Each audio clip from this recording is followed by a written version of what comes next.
Salut tout le monde, c'est Melvin, j'espère que vous allez bien. Je vous retrouve aujourd'hui pour une nouvelle vidéo dans laquelle je vous raconter comme d'habitude une histoire qui fait vraiment flipper. Quand je dis vraiment flipper, vous allez voir, c'est vraiment flipper. En tout cas, moi quand je l'ai lu, j'ai trouvé incroyable et super glauque et j'espère tout simplement que j'arriverai à vous retransmettre ça. Comme d'hab, mes amis, j'aimerais vous remercier énormément pour tout le soutien qu'il y a eu sous la dernière vidéo. Ces temps, ça marche super bien et je suis juste trop content. Je suis trop content parce qu'en fait, il y a plein de retours incroyables sous chaque vidéo. On a construit une communauté sur Discord. Je vous spoil pas, mais il y a encore beaucoup de projets qui arrivent très prochainement. Allez, je vous donne quelques indices. Je travaille sur un outil qui sera disponible pour les youtubeurs, les créateurs de contenu, qui leur permettra de faire plein de choses super intéressantes. Ça, malheureusement, je peux pas vous en dire plus, mais je vous laisserai découvrir ça en temps voulu. Je travaille également sur un autre format de vidéo, mais quand je dis un autre format, c'est pas un autre style de vidéo, c'est carrément un autre format, une nouvelle expérience pour vous. Ce sera pas forcément sur YouTube, mais ça, de nouveau, j'en dis pas plus. Et en plus de tout ça, je travaille sur un nouveau style de vidéo qui sera disponible prochainement sur la chaîne. Je vous en avais déjà parlé il y a un petit moment, ce sera toujours sur le thème de l'horreur, mais les vidéos seront un petit peu différentes. Bref, beaucoup de choses sont prévues pour 2022, en tout cas, j'ai qu'une hâte, c'est de tout réaliser. Et si je peux faire ça avec vous à mes côtés, c'est juste trop cool. Comme d'habitude, je vous prends pas plus de temps que ça, je vous propose d'éteindre la lumière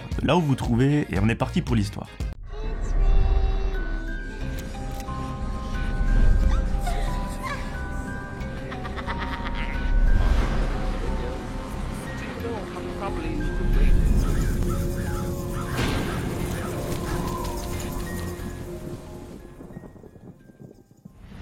Aujourd'hui, mes amis, c'est l'histoire de Marine. Au moment où tout ça se passe, Marine a 29 ans et elle est en couple avec son chéri. Elle nous raconte qu'ils sont super heureux ensemble, ils habitent dans leur propre maison. Celle-ci est située à la campagne, leur couple dure depuis super longtemps, ça fait plusieurs années qu'ils sont ensemble. Ils ont une complicité de malade, vraiment, ils s'entendent à merveille. Et ils ont emménagé ensemble assez récemment. Effectivement, avant ils habitaient chacun chez leurs parents. Ça leur a permis de mettre un petit peu d'argent de côté, de trouver un emploi et aujourd'hui, ils ont une superbe maison. Autour, on a des magnifiques champs, on a même une forêt. Et eux qui adorent la nature, il n'y a juste pas meilleur endroit pour vivre. Marine nous donne un détail, c'est que l'emménagement avec son copain dans sa nouvelle maison a marqué l'arrivée d'un nouveau membre dans la famille. Je vous enlève tout espoir, ce n'est pas un bébé, mais c'est un chien. Elle nous raconte que depuis toute petite, elle voulait un labrador, qu'en raison de sa situation, le fait qu'elle vive en appartement avec ses parents en pleine ville, c'était pas très adéquat, mais qu'aujourd'hui, tous les critères sont réunis pour adopter un tel chien. En plus de ça, elle a beaucoup de chance parce que son copain, lui aussi, voulait un chien. Donc j'ai envie de dire, c'est juste trop cool, vous emménagez avec votre moitié dans une superbe maison, dans un coin hyper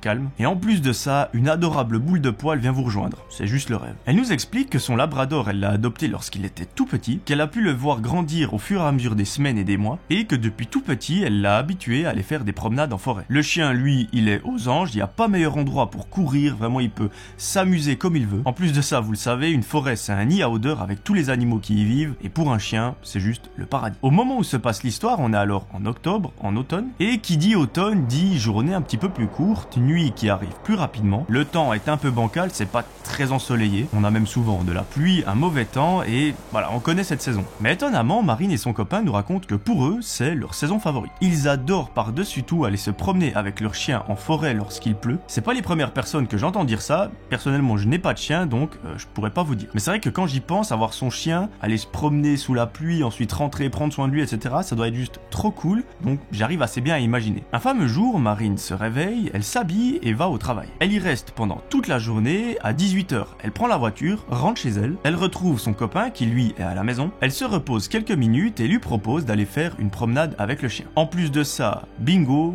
il pleut. Son copain est super enthousiaste, les deux se préparent, prennent le chien et sortent de la maison. Là, elle nous raconte que la promenade dure 1h30. Ils ont eu le temps de faire tout le tour des champs en plus de la forêt. Ils ont fait plein de jeux avec le chien, ils ont pris des bâtons, ils lui lançaient, ils les ramenaient, enfin, vous connaissez le délire. Autant vous dire que le labrador, lui, il vivait sa meilleure vie parce qu'en plus, en automne, c'est la période de la chasse, etc. Il y a tous les animaux dans la forêt qui émettent des odeurs. Donc lui, il ne savait vraiment plus où sentir. Bref, au bout d'1h30 de pur bonheur, il est l'heure de rentrer à la maison et le couple et le chien empruntent un petit chemin. Ce chemin, il mène tout droit à leur maison, mais entre celle-ci et leur position actuelle, il y a une sorte de petit étang. Marine nous raconte qu'elle est déjà allée explorer les lieux, il s'agit d'un petit étang super sympa. Il y a une petite cabane comme de pêcheurs ou je ne sais quoi. Elle a l'air d'être abandonnée depuis un sacré moment parce qu'elle est dans un état juste pitoyable. Et que voilà, vu qu'on est en automne à ce moment-là, elle n'a pas eu l'occasion de voir à quoi ça ressemblait avec le soleil, mais qu'avec le soleil, en été, ça doit être somptueux et faire des grillades au bord, ça doit juste être trop cool. Nos deux amis et leur petite boule de poil passent forcément par cet étang pour rentrer à la maison, et au bout d'une quinzaine de minutes de marche, ils arrivent enfin à destination. Ils s'occupent de nettoyer le chien parce qu'il est absolument dégueulasse, il a roulé partout dans la boue, et si on peut éviter d'en mettre partout dans la maison qui vient d'être nettoyée, c'est plutôt agréable. Une fois les habits sales enlevés, etc., le couple décide de faire à manger, ils mangent le repas et se mettent devant la télé. Là, ils nous racontent qu'ils regardent leur meilleure série Netflix et au bout de 2 heures d'épisode, ils vont se coucher.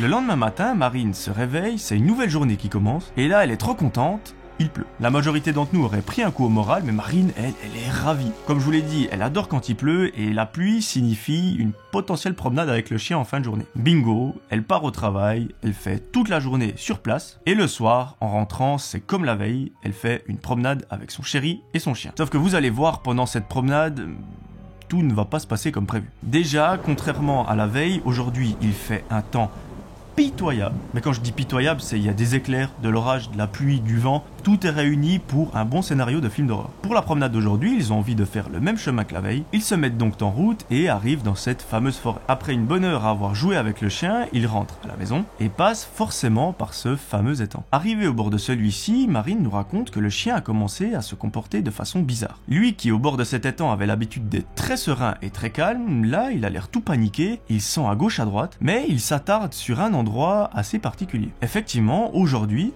d'une façon très bizarre, il s'approche de la petite cabane de pêcheurs et commence à la renifler. Mais quand je dis renifler, c'est pas juste sentir 2-3 fois, c'est carrément renifler comme un chien à l'aéroport qui chercherait toute substance assez bizarre dans une valise. Et là, il se met à sniffer le moindre centimètre carré de cette cabane. Marine trouve ça assez étrange, elle dit à son copain « T'as vu ce qu'il est en train de faire? Hier, il nous a pas fait ça. » Il a été comme d'habitude, assez serein, assez calme. Il a pas commencé à sniffer je ne sais quoi, mais là il se comporte assez bizarrement. Le copain de Marine, lui, ça le fait rire, il lui dit écoute, je vais aller voir ce qu'il est en train de sentir. Il s'approche à son tour de la cabane, et arrivé au bord de celle-ci, il entend un bruit auquel il ne s'attendait pas du tout. Effectivement, il a entendu un coup contre du bois, donc logiquement qui provient de l'intérieur de la cabane, mais au moment où il tend l'oreille vers la porte, il entend comme une voix de petite fille. Sauf que cette voix, c'est pas comme la vôtre ni la mienne, c'est comme si on avait mis une main devant la bouche et que la personne était en train de crier. Donc comme si c'était très étouffé. Naturellement, il commence à paniquer, il dit à Marine « Viens écouter, voir si c'est pas moi qui suis en train de délirer ». Marine s'approche à son tour de la cabane, un peu en panique, elle tend l'oreille et effectivement,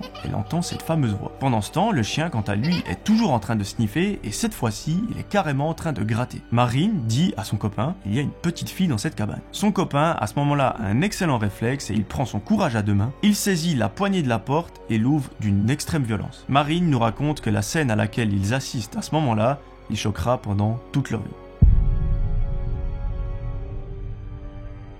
Le moment où son copain a saisi la poignée et l'a tiré contre lui, ils ont découvert une petite fille qui était assise dans une cabane avec des vêtements super sales et déchirés, de la boue presque partout sur le corps et un gros scotch jaune sur la bouche. C'est ce qui explique d'ailleurs cette impression de voix étouffée dans la cabane. Là, sans hésiter une seule seconde, Marine se précipite vers la jeune fille, lui retire le scotch de la bouche. Celle-ci doit avoir 8, 9 ou 10 ans maximum. Elle est super jeune et en plus de ça, elle est super paniquée, elle a l'air absolument apeurée, voire même traumatisée parce qu'au moment où elle voit Marine et son copain entrer dans la cabane, elle se met à hurler de plus en plus fort. Marine, la première chose qu'elle fait avant même de lui retirer le scotch, c'est de la rassurer. Elle lui dit écoute ma chérie, on n'est pas là pour te causer des problèmes, on ne te veut pas de mal, on aimerait juste comprendre ce qui se passe et t'aider. La petite fille comprend que ces deux personnes ne lui veulent pas de mal, Marine saisit le scotch et le lui retire. La petite fille fond en larmes, elle a la voix tremblante et là l'histoire qu'elle va expliquer à Marine et son copain va vous glacer le sang. Apparemment, cette petite fille est là depuis 2 jours, donc hier, elle était déjà présente dans cette cabane. Elle n'y serait pas venue toute seule, selon ses dires, c'est une femme qui l'y a amenée. C'est d'ailleurs cette même femme qui l'a bâillonnée, et celle-ci semble être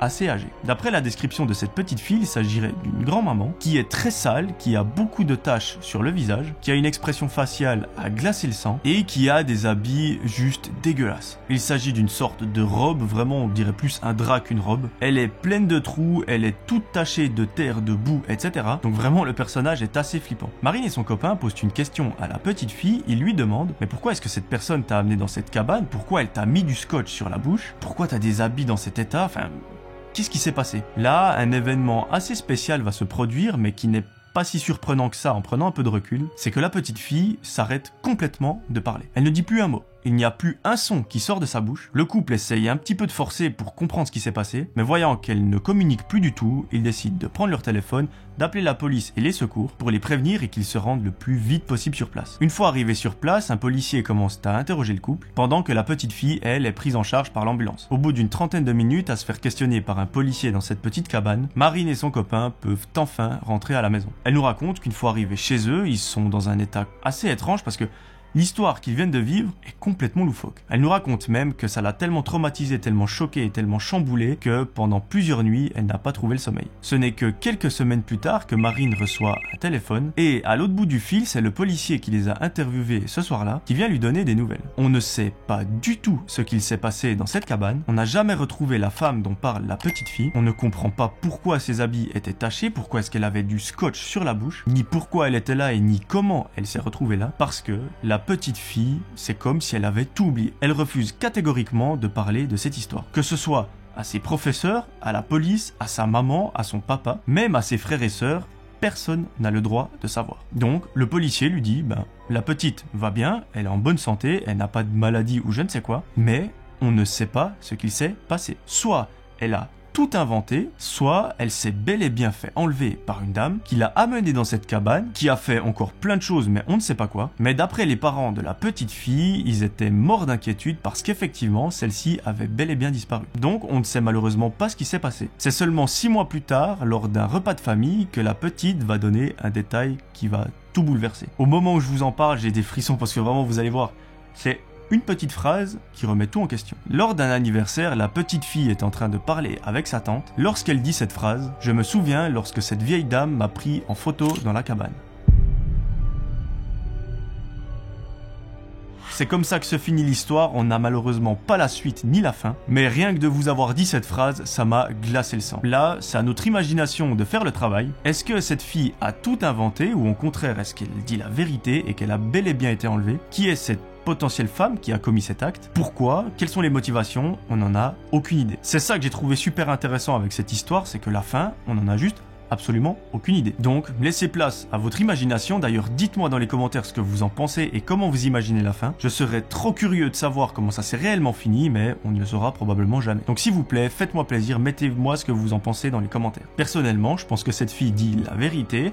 Il y a bel et bien eu une vieille dame qui l'a emmenée dans cette cabane, qui l'a peut-être prise en photo comme elle l'a dit au repas de famille, et malheureusement, on ne sait pas qui c'est, pourquoi, on n'en a aucune idée. Ça rend l'histoire encore plus glauque. Voilà, je crois que je vous ai tout dit, j'espère que l'histoire vous a fait frissonner comme d'habitude. En tout cas, c'est une de mes histoires préférées sur la chaîne, je la trouve vraiment incroyable et super glauque à la fois. Si tu penses pareil que moi, c'est super cool, je t'invite à mettre ton plus beau like, à t'abonner. Moi, je te promets de te retrouver très très vite pour une nouvelle histoire encore plus frissonnante. D'ici là, j'aimerais que tu prennes soin de toi, c'était Melvin, ciao.